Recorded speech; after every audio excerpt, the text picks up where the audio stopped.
directly from Kailasa. Listen. Human DNA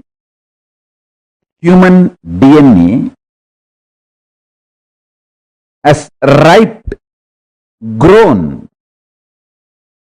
Now it is capable of creating a wormhole to receive the different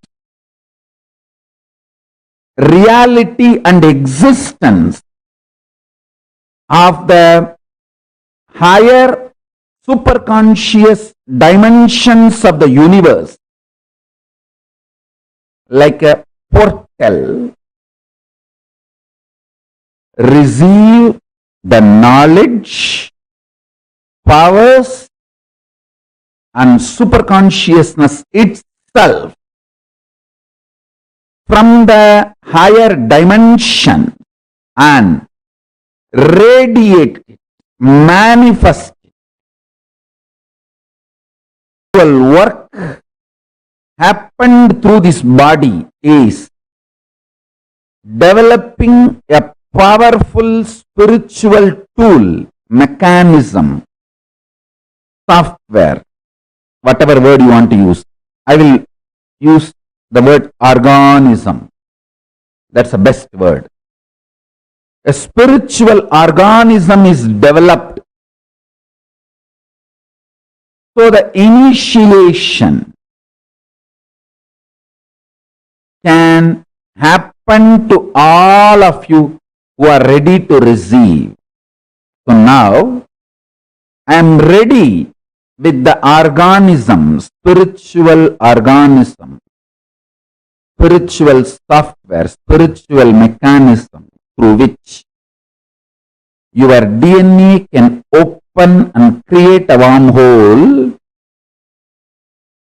receive the knowledge, powers, and superconsciousness of higher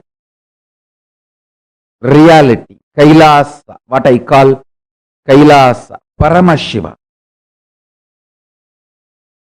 You can now receive it and manifest it, radiate it in your life.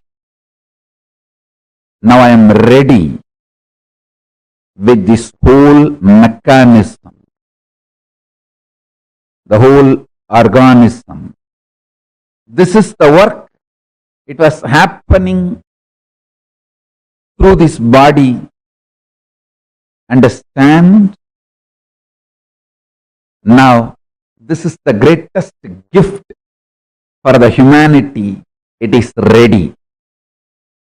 In a very simple, easy, user-friendly way. Now, this is going to be shared with you all by the grace of Ganapati, Paramashiva, Parashakti, and all the beings of Kailasa.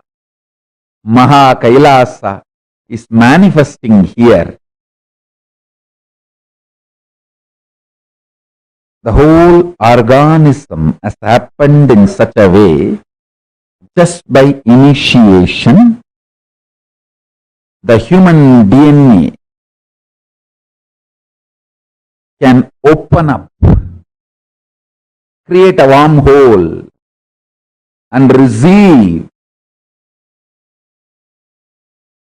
the state of Paramashiva, space of Paramashiva, powers of Paramashiva, being of Paramashiva, superconsciousness of Paramashiva, and manifest Kailasa in every one of you,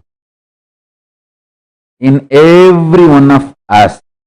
Listen, your DNA will become literally now portal for the other plane, higher dimension.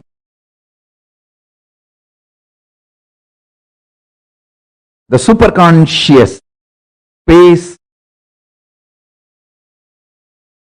I call as Kailasa. Constantly something was happening in this body to better and better and better the whole initiation mechanism, organism, understand? Bettering the words of expression is the job of a teacher. Bettering the science of initiation is the job of the Guru. Bettering the organism of opening your DNA and making you manifest everything of Kailasa is the job of Paramashiva, and he is doing his job absolutely, beautifully, rightly, in bestest possible way.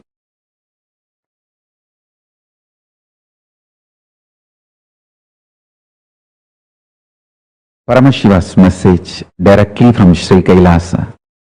Listen.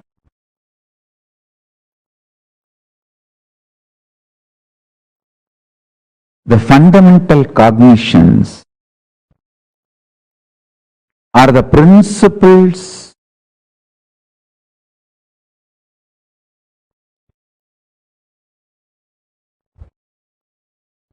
the foundation principles you cognize decides whether you are going to build a materialistic ecosystem around you, so-called rational ecosystem around you, or an enlightened ecosystem around you. Please understand.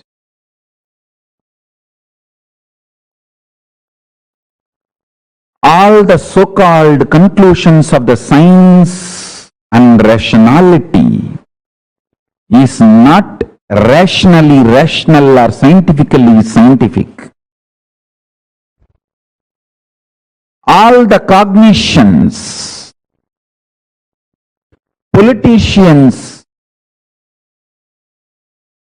social leaders trying to infuse into you are not absolute truth or absolute right. Understand? Neither the cognitions are absolute truth, nor they are rationally rational or scientifically scientific. But unfortunately,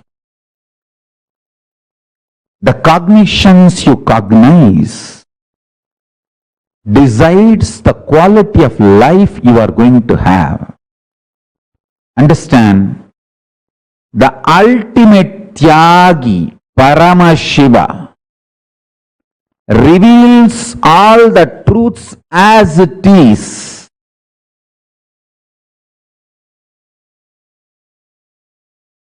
See, I am trying to create the ecosystem where thousands of you will start understanding these truths I am teaching and practicing. For example, Los Angeles, San Jose, Toronto, Vancouver, Seattle, Ohio. I want hundreds of families to settle down around the temple. Houston. Not as commune, but as community. Not gated community. No exclusivity. Just like regular US citizens, as part of them, I don't want to say that only our people should be there all around the temple. No. Like lot of devotees have moved their houses around LA temple. Within the 10-mile radius of LA temple, too many of our devotees have moved. Like that, in the temple area, in that city, in 10-20 miles radius, at least few hundred devotees, few thousand Ananda Samajis settling down. Temple becomes ecosystem where day in and day out power manifestation science is taught. I want full-time volunteers to settle down. I am deciding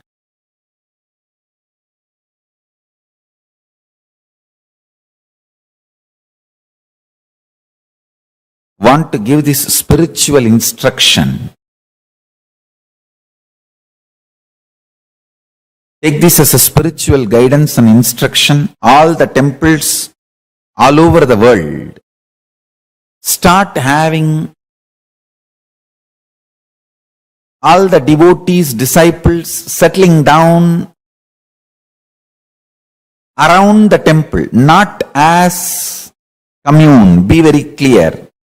I don't want to say only our devotee should be like a buy the land, build the home. No, no, no. Temple will be there. In that city, all of you settle down. Take this one thing as a fundamental. Every day come to temple, attend the satsang. Coming to temple once and attending the satsang should be the lifestyle. Settle down in that distance. Understand? Attending satsang from your home is different. Coming to the local temple and attending the satsang is 1,000 times greater.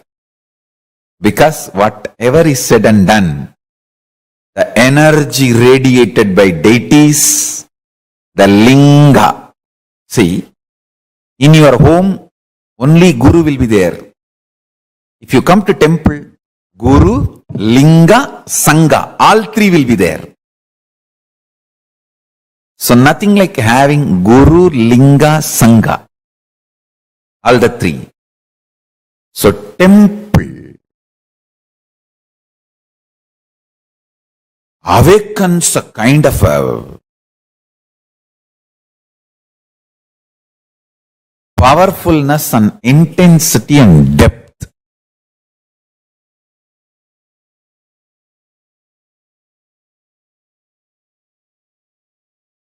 These 5 should be available in all temples. 1. All the major deities of Hindu sampradayas, starting with Ganapati,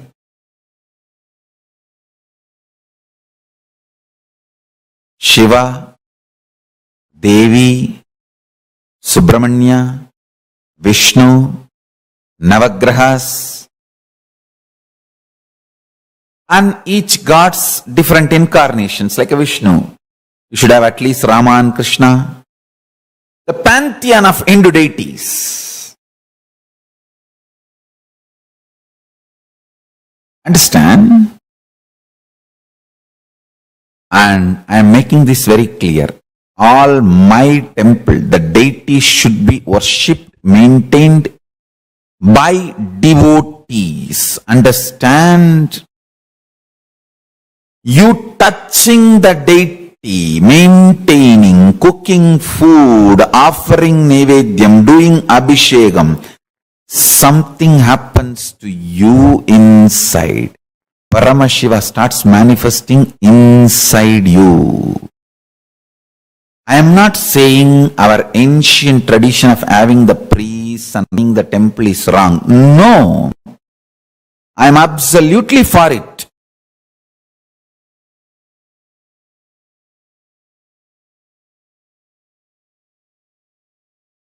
Even if I appoint priests for our temples in future, I will be more happy if devotees directly relate with the deities. they touch, do abhishekam, men, women, both. All community, all gender. Our temples do not discriminate based on gender, race, community, caste. No. It is just qualification. Anyone can come and do abhishekam, touch the deity. If you are initiated, that's all we ask. Take initiation, maintain vegetarian lifestyle.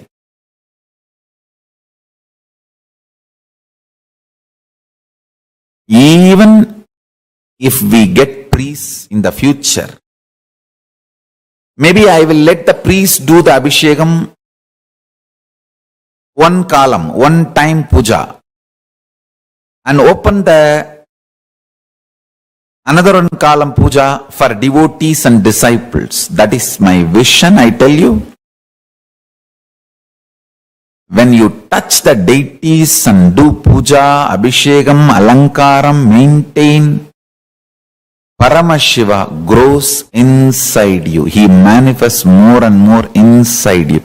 The Guru Linga Sangha starts happening inside you.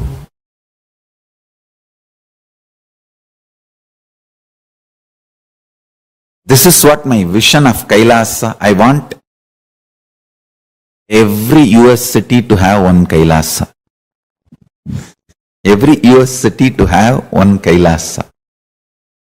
Especially if there are more than 10,000 Hindus. I should use the word Hindus because unfortunately we are looking at only Indians as Hindus. We forget the Hindus from South Africa, Hindus from Mauritius, Hindus from Fiji, Hindus from other parts of the world. Hindus from Nepal, Hindus from Pakistan, Hindus from Bangladesh, Hindus from Sri Lanka. We don't even remember them. Hindus from Malaysia. So our temple should be Hindus-centric, not Indian-centric, Hindu-centric.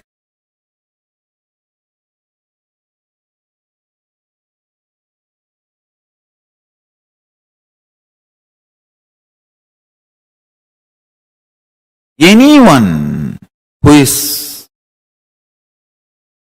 initiated can start practicing.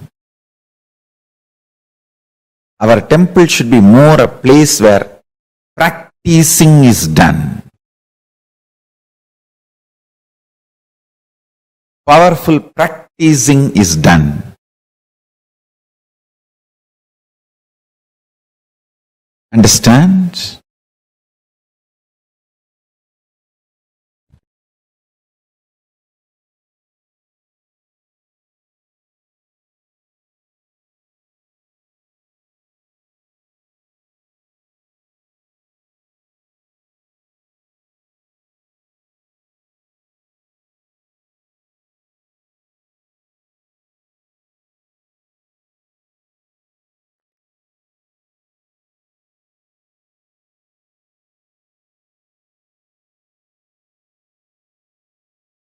Large number of people should be benefited by the power manifestation signs. Every day, power manifestation should go on in all our temples all over the world. Understand, the first component is all the deities of Hindu Sampradaya should be there, which will be maintained by devotees from any race, caste, community, anyone who takes initiation to live Hinduism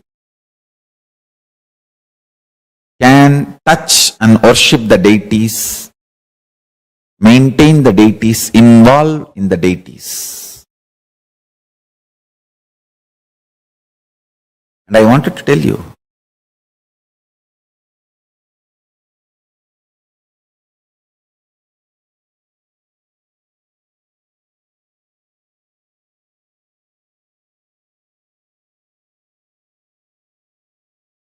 especially the deities we make, are given birth properly as per Agama. So they become Archavatara. We are masters in this field.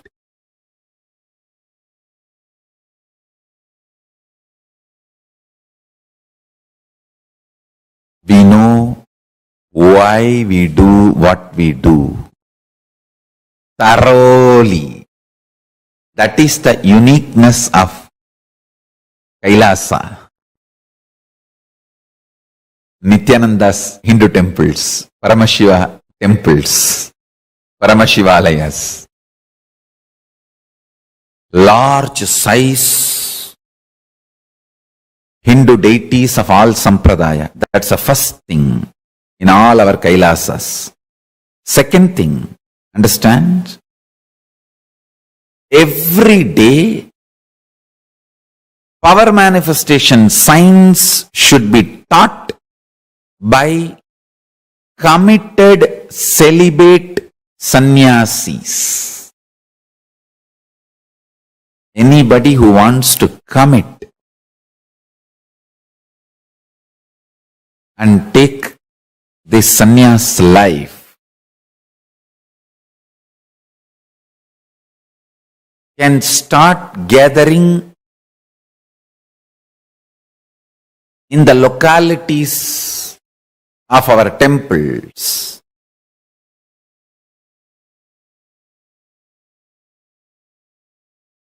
And start staying, start practicing. We will call them as apat sannyasis or even krama brahmacharis.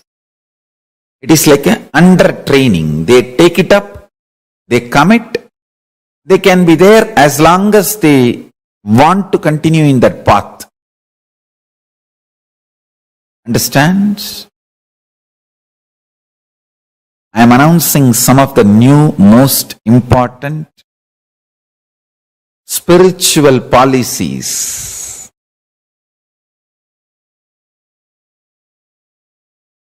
Kailasa should have deities first. Second, large number of sannyasis. Krama.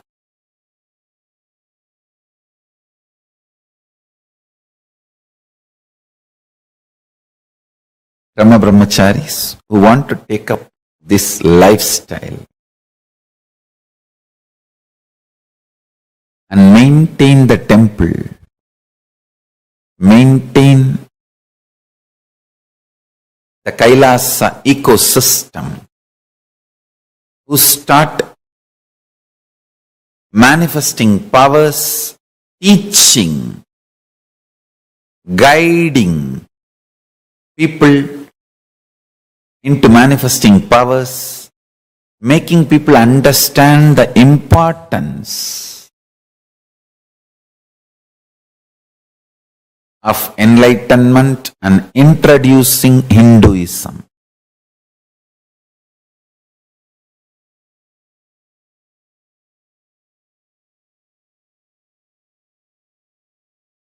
Understands?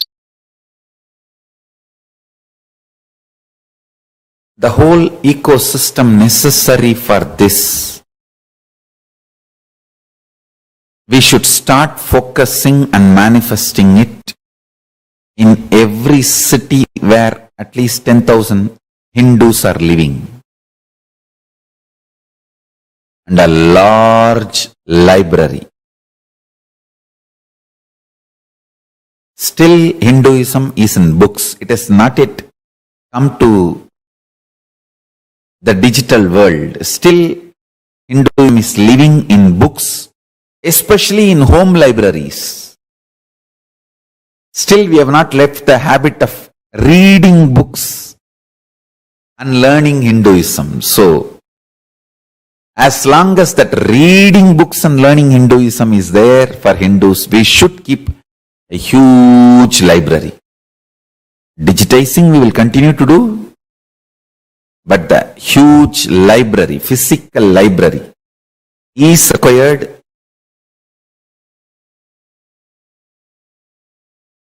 Library with the ambience maintained by the Bondsman Noble. How they have a very happy ambience for people to hang out, read. You can sip a cup of coffee and hang out with your friends. That kind of an ambience, library. And if possible, a large Goshala and Annalaya. Actually, all of them are interconnected. Temple, Adinam, where the sannyasis start living and teaching, growing together, and Goshala and Annalaya, where the organically cows are maintained, food is grown and shared freely. Never in our temples food can be sold. No. It should be absolute free. Large level of Goshala and Annalaya.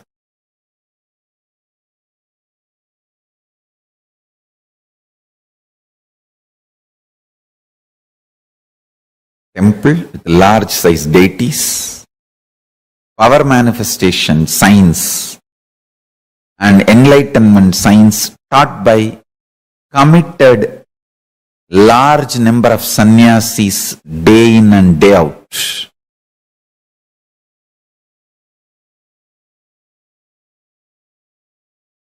A large size Goshala and Annalaya. Large size library with ambience similar to Bonson and Noble. Fifth, last but not least, at least few thousand families of devotees settled around the temple. This is a complete Kailasa ecosystem. So, anybody comes there, whether 7-year-old kid or 70-year-old man, he is given everything related to Hinduism, and Hinduism becomes just such a happy living lifestyle.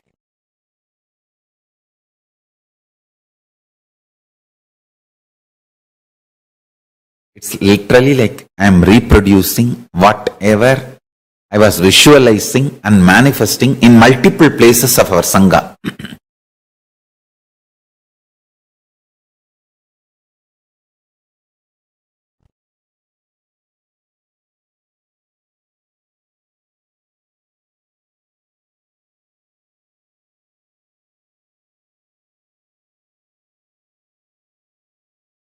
N pregnancy to Antyeshti. Everything, all the kriyas. With the knowledge should be done. With the absolute Veda agamic knowledge. From N pregnancy to graceful exit. Everything should be done.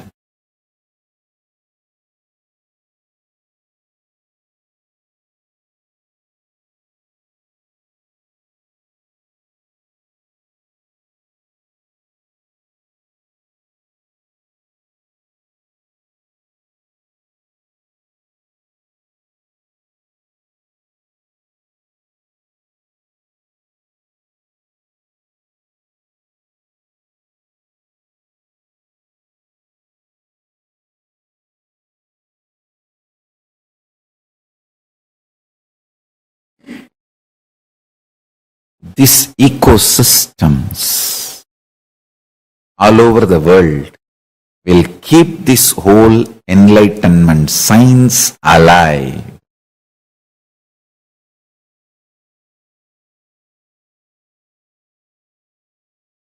Sri Kailasa alive.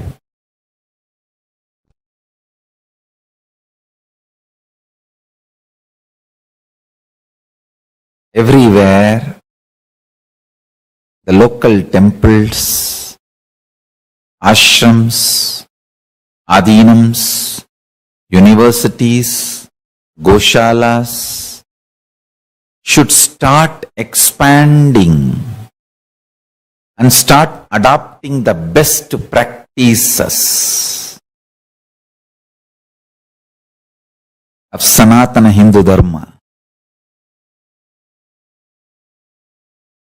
Should start evolving more and more local governing bodies.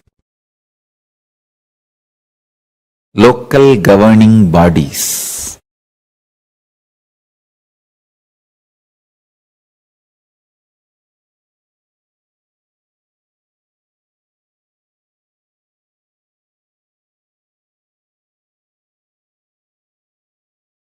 Understand, end of the day, life is all about making the world better place.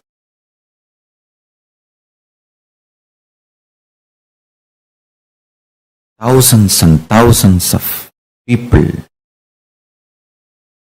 should be inspired and enlightened. Constantly, thousands being inspired and enlightened.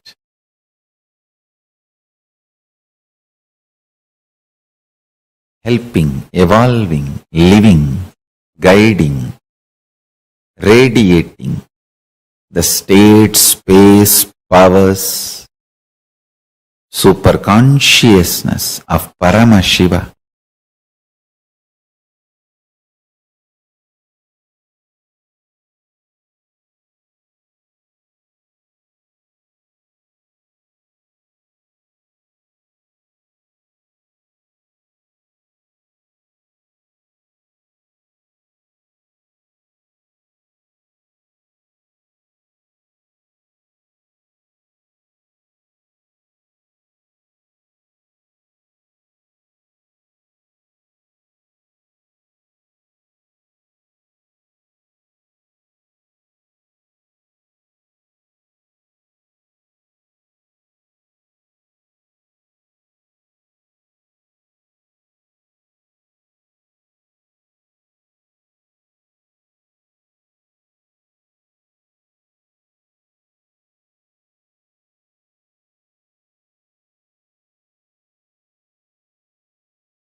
Yes.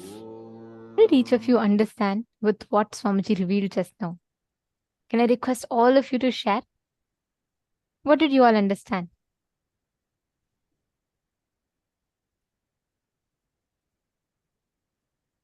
It's very nice to see so many of you participating in manifesting powers. And I see so many of you sit sincerely and attend as well.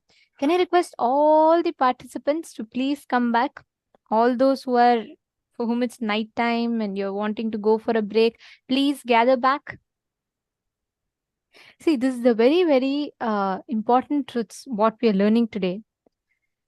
And also, along with that, when we are preparing ourselves to receive these higher truths, the powerful cognitions, understand every single truth of what you're learning today, whether it is right now we learned about why Kailasa, what is the need for Kailasa to manifest. Now, Swamiji has given like so many beautiful, so many different extraordinary possibilities and powers for each of us, gifting so many sciences to humanity. Now, what is the need for Kailasa? Why is Kailasa needed at this point in time? Because Hindu legitimacy, it restores Hinduism its legitimacy. Now, each of us have so many different possibilities. We have so many different streams of thoughts, streams of avenues that we can choose to manifest whatever we want as reality in life. But end of the day, Kailasa stands to restore that political legitimacy on the larger picture, but individually, Kailasa for us stands to give enlightenment, gift us the science of enlightenment. And that's what we've all been learning, and that's what Swamiji very beautifully revealed today in this session, right? Now, one important aspect is for all of us of Kailasa is to experience the state, space, powers, being, superconsciousness, and Kailasa of Paramashiva. So, with this understanding and with this experience, anyone here who ever wants to be a part of Kailasa, if you've still not signed up to become a part, you should take a few minutes, sign up and be a part, because Swamiji is literally creating that enlightenment ecosystem for us to experience the benefits of Kailasa. And actually, one very, very exciting thing is we have a beautiful set of projects that you all can be a part of, whether if you're able to invest your talent, like if you're someone good at video editing, or if you think you're good at photo editing, or you think you're good at any of these particular talents, or you think you can invest just your time and you're willing to get trained, we have a variety of options that you all can choose. Right after the next session, we're going to be having that. So I request everyone to gather and don't miss that session, because it gives you so many opportunities, so many different projects of Kailasas and how you can be a part of any of them. So do not miss. Just after the next session at around 5:30 p.m. Do not miss. Please be there. And it's going to be a very, very important session. So don't miss that. Now, right with receiving this important initiation and this powerful cognitions, let us directly enter into the manifestation. Swamiji here revealed to all of us about Kailasa is all about manifesting the Paramashiva inside of you. Now, every one of you that are sitting here, the moment you connect to Paramashiva, you channel the Paramashiva, inner Paramashiva inside you, you just manifest and radiate that as experience. That is what we are going to be experiencing in this round of the power. Okay. What you're going to be doing is the same as last time. You all can go back to the same partners. Instead of scanning a word, you're going to be scanning an incident from that person. It's super cool. You can actually do it. It is very, very easy. You will be able to get flashes, like it'll actually appear in your third eye. What exact incident? Like if I say on 4th of August 2014, what happened in my life? You will be able to scan and identify what exactly happened on that day. What was the exact incident? Okay, so shall we all enter? Shall we all manifest this power? Okay, come on, please connect to your partners. Madonna, you can connect back with Ma Prithvi and Ma Marva, Ma Marianne, and I see a lot of you, Ma Sherry Gav. Come on, every one of you, please connect to your respective partners. You all can start with manifesting by scanning an incident from the person's life. What exactly happened on a particular date? So your partner can actually give you any particular date that they want of their choice. And you can scan that particular date. What exactly happened in their life? What was that incident like? Did they have some celebration, or did they go somewhere, or what was so memorable about that day? You're going to be scanning and identifying that, including the color of dress that they're wearing. Everything you'll be able to see clearly. So go on, let's get started. I request all of you to connect and please start manifesting. Chant the Mahavakya. Ananda Paramashivoham Om Nityananda Paramashivoham Om Nityananda Paramashivoham Om Nityananda Paramashivoham Om Nityananda